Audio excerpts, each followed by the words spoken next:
আসসালামু আলাইকুম। সামনে আমাদের জাতীয় নির্বাচন বাংলাদেশের মধ্যে। এই জাতীয় নির্বাচন সুষ্ঠু হবে কি না আসলে খুব একটা সন্দেহজনক বিষয়। বাংলাদেশের এখন যেই উপদেষ্টা গঠন হয়েছে এর মধ্যে প্রধান হচ্ছে ডক্টর ইউনূস। আসলে ডক্টর ইউনূসের কথা কেউই শোনে না। আর সেনা প্রধান ওয়াকার ওয়াকারের নির্দেশে যত বাংলাদেশের আকাম কুকাম খুন খারাপি হইতেছে, কেউ বিশ্বাস করেন আর না করেন, আমি একজন সাধারণ জনগণ হিসাবে দায়িত্ব নিয়ে বলছি, সেনাপ্রধান যতক্ষণ ওয়াকার সেনাপ্রধানের দায়িত্বে থাকবে ততক্ষণ বাংলাদেশ সুষ্ঠু সুশৃঙ্খল কিছুই হবে না। বাংলাদেশের মধ্যে যত অশৃঙ্খল অশান্ত খুন খারাপি সব কিছু ঘটাবে এই সেনাপ্রধান ওয়াকার। সেনাপ্রধান ওয়াকারকে সরাতে পারলেই বাংলাদেশের সব কিছু শৃঙ্খলাবদ্ধভাবে জাতীয় ইলেকশন সুষ্ঠু হবে। সেনাপ্রধান ওয়াকার থাকলে জাতীয় ইলেকশন সুষ্ঠু হবে না। আমি একজন সাধারণ নাগরিক হিসাবে দায়িত্ব নিয়ে বলছি, সেনাপ্রধান যতক্ষণ বলবৎ থাকবে ওয়াকার ততক্ষণ বাংলাদেশে কিছুই সুষ্ঠু হবে না। ডক্টর মোহাম্মদ ইউনূসের আদেশে সব কিছু চললে কিছু কিছু জিনিস ডক্টর ইউনূসের চাওয়া সত্ত্বেও পূরণ হচ্ছে না। ডক্টর ইউনূস যেভাবে চাচ্ছেন সেভাবে এখন কাজ হচ্ছে না। সর্বশেষ যখন 2 ছাত্র উপদেষ্টা পদত্যাগ করেছেন তারপর থেকে ডক্টর ইউনূসের হাতে আসলে সব কিছুই বড় বড় মৌলিক কাজগুলো চলছে। কিছু কিছু কাজ ডক্টর ইউনূস পছন্দ মতো করছে না। অনেক ফেসিস্টবাদী এই উপদেষ্টাদের মধ্যে বসে আছে। ডক্টর ইউনূস যা চায় তা হুবাহুব 100% হচ্ছে না। কিছু কিছু জিনিস ডক্টর ইউনূসের অপছন্দ কাজও বাংলাদেশে ঘটছে। এই সব কিছুর গডফাদার হলো সেনাপ্রধান ওয়াকার। সেনাপ্রধান ওয়াকারকে না সরাতে পারলে সামনে যে জাতীয় নির্বাচন এটা কিন্তু সুষ্ঠু হবে না। এই জাতীয় নির্বাচনের মধ্যে খুন খারাপি সন্ত্রাসী এরপর অস্ত্রের যন্ত্রণা দেখবেন প্রচুর বেড়ে গেছে, প্রচুর লাশ পড়বে এই ইলেকশনের মধ্যে। আমি একজন সাধারণ জনগণ হয়ে আমি বলছি, আমার এই ভিডিওটা ইউটিউবে থাকবে, যারা যারা দেখবেন ইলেকশনের পরে মিলিয়ে নেবেন। এই জাতীয় নির্বাচনের মধ্যে দেখবেন যে কত অস্ত্র কত সন্ত্রাসী সবার সামনে এসে খুন খারাপি করে। দেখবেন তাদের মনের আশা আকাঙ্ক্ষা পূরণ করার জন্য লাশের পর লাশ পালিয়ে দিবে।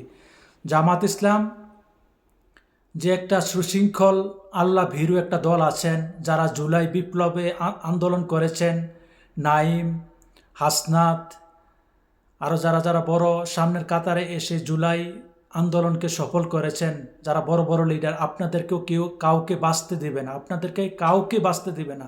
এই সেনাপ্রধান ওয়াকারকে সরাতে পারলে বাংলাদেশে সব কিছু সুষ্ঠু সুন্দর হবে। এই ওয়াকার যতক্ষণ থাকবে ততক্ষণ জাতীয় ইলেকশন সুষ্ঠু হবে না। আর যারা জুলাইয়ের যুদ্ধের সামনের কাতারে ছিল তাদেরকে একজনকেও বাঁচতে দেবে না। সব কিছু ষড়যন্ত্র উপর থেকে আসছে, আর ওয়াকারের মাধ্যমে সব কিছু আকার ইঙ্গিতে অন্য মানুষের মাধ্যমে বাস্তবায়ন করছে। এর মধ্যে গডফাদার হলো এই ওয়াকার। যে কোনো এই যে হাদি হত্যার আসামিকে ধরা যাচ্ছে না, কোনো তথ্য পাওয়া যাচ্ছে না। কেন পাওয়া যাচ্ছে না? বড় বড় রুই কাতলা যারা আছে তারাই সব কিছু দামাচাপা দিয়ে রাখছে। এই ওয়াকারকে পদত্যাগ করে তাকে অ্যারেস্ট করলে সব কিছু প্রকাশ হয়ে যেত পানির মতো। মানুষ জনগণ সব কিছু বুঝতে পারতো আসলে বাংলাদেশের এই অশান্তির পিছনে কে বসে আছে, উপর থেকে অর্ডার হচ্ছে আর কে বাস্তবায়ন করছে। তাই সবার কাছে, বাংলাদেশের জনগণের কাছে আমার একটাই অনুরোধ, সেনাপ্রধান ওয়াকার, আসিফ নজরুল আর এই সেনাপ্রধান ওয়াকারকে, এই দুইজনকে সরাতে পারলে বাংলাদেশে সব কিছু সুষ্ঠু হবে। আর দুইজন যতক্ষণ ক্ষমতায় বলবৎ থাকবে ততক্ষণ জাতীয় ইলেকশন সুষ্ঠু হবে না।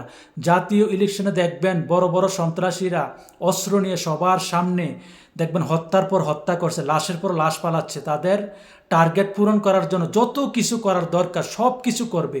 ওই সময় সবাই আপনারা অসহায় হয়ে যাবেন। কারণ জামাত ইসলাম আল্লাহ বিরু, তারা উশৃঙ্খল সন্ত্রাসী করতে পারে না, কারণ তারা আল্লাহর কাছে দায়বদ্ধ থাকে, বাংলাদেশের সাধারণ জনগণের কাছে দায়বদ্ধ থাকে। তাই বাংলাদেশের একটি শৃঙ্খল দল জামাত ইসলাম, এই জামাত ইসলাম সন্ত্রাসীও করতে পারে না, যে কোনো মানুষকে হত্যাও করতে পারে না। তাদের জন্য সবচেয়ে বড় বিপদ। তারা আল্লাহ বিরু, আল্লাহর কাছে দায়বদ্ধ থাকে। এমনকি বাংলাদেশের সাধারণ জনগণের কাছেও জামাত ইসলাম দায়বদ্ধ থাকে। তাই জামাত ইসলাম জুলাই আন্দোলনের যারা সামনের কাতারে ছিলেন সবাইকে অনুরোধ করছি, সবাই ভালোভাবে বুঝে শুনে সামনে অগ্রসর হন। প্রয়োজন হলে আবার একটি বিপ্লব ঘটান, যে বিপ্লবের মধ্যে দিয়ে বিপ্লবী সরকার বসবে, এই সংসদ আর এই সংবিধানকে বাতিল করে দেবে, ফেসিস্টের যত আইন কানুন আছে সব কিছু বাতিল করে সামনে সুন্দরভাবে সুশৃঙ্খলভাবে একটা সংবিধান সৃষ্টি করতে হবে, বানাতে হবে। এই সংবিধান অনুযায়ী চলতে গেলে লাশের পর লাশ পড়বে। জুলাই বিপ্লবীরা বাঁচবে না, জামাত ইসলাম আল্লাহ বিরোধী দলেরা আপনারা বাঁচবেন না। এই জাতীয় ইলেকশনে বড় বড় সন্ত্রাসীরা অস্ত্র নিয়ে দেখবেন যে চোখের পলকে লাশের পর লাশ পালিয়ে তাদের মনের আশা আকাঙ্ক্ষা টার্গেট পূরণ করার জন্য সব কিছুই করব। যত বড় বড় লিডার দেখছেন সবাই আপনাদের সামনে হাসি মুখে আপনাদের জনস্বার্থে জনগণের স্বার্থে এই করবে সেই করবে, আসলে তাদের মনের দিক দিয়া হলো চরিত্র আরেক রকম। এই ওয়াকারের সাথে বড় বড় দলের নেতারা মিলিত হয়ে দেখবেন যে জাতীয় ইলেকশনের দিন সন্ত্রাসীদের মাধ্যমে অস্ত্রের মাধ্যমে কি হত্যার পর হত্যা, লাশের পর লাশ পালিয়ে তাদের টার্গেট পূরণ করবে। তাদের টার্গেট পূরণ করার জন্য অনেক আগে তারা প্ল্যান পেতে রেখেছে। জামাত ইসলামের দলের উপরতম কর্মকর্তা ও জুলাই বিপ্লবী যারা আছেন, নাহিদ ইসলাম, হাসনাত, সাদেক কায়ুম, হাসনাত, নাহিদ, সার্জিস, যারা জুলাই বিপ্লবের সামনের কাতারে লোক ছিলেন, আরও অগণিত অনেকে জামাত ইসলামের উপরতম কর্মকর্তারা, আপনাদেরকে বিশেষ অনুরোধ করতেছি যে সামনে জাতীয় ইলেকশনের যাওয়ার আগে আপনারা ভালোভাবে ভেবে শুনে পা ফেলে সামনে অগ্রসর হবেন। সামনের জাতীয় ইলেকশন কিন্তু সুষ্ঠু হবে না মনে হয়।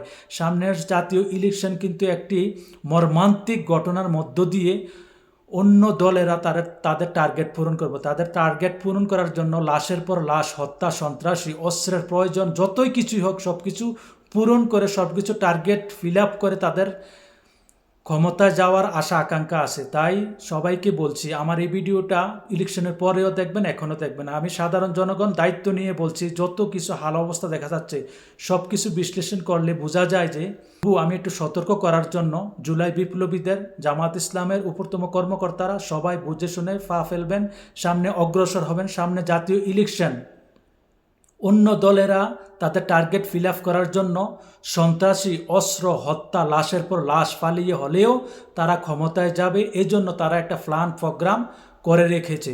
যতক্ষণ বিপ্লবীরা সবাই আবার একত্র হয়ে একটা বিপ্লব না ঘটাবে, বিপ্লবী সরকার না বসাবে, সেনাপ্রধান ওয়াকারকে পদত্যাগ করে তাকে বাহিরে না পাঠাবে, তার এই সেনাপ্রধান ওয়াকার যতক্ষণ সে ক্ষমতায় বসে থাকবে তার পদে, ততক্ষণ বাংলাদেশে জাতীয় ইলেকশন সুষ্ঠু হবে না।